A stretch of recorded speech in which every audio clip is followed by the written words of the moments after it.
Donc si j'avais un mot à dire, c'est en fait que cette filière STL, elle me plaît. Aujourd'hui, une filière qui a une réelle formation scientifique diversifiée, avec un socle large, physique, chimie, sciences du vivant. Et puis il y a certains points qui ont été choisis par chacune des disciplines sur lesquels on va s'appuyer, on va creuser, parce que pour apprendre la science, il faut aussi aller dans les détails.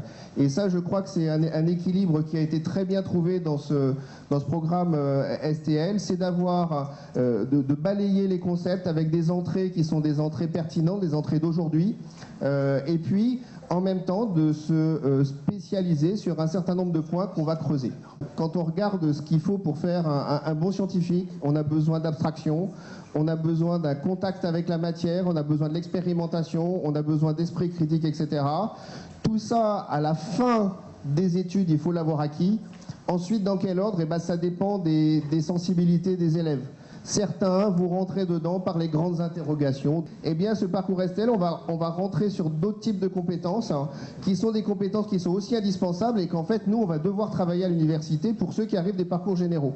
Si je voulais résumer, ce parcours, du point de vue de la science, moi je trouve c'est super, et pour ceux qui sont passionnés de science, il y a vraiment de la matière à aborder les choses et à les creuser. Dernier mot pour convaincre les étudiants et les parents, les travaux pratiques, se confronter à la matière, il n'y a rien de plus exigeant parce qu'on peut pas mentir.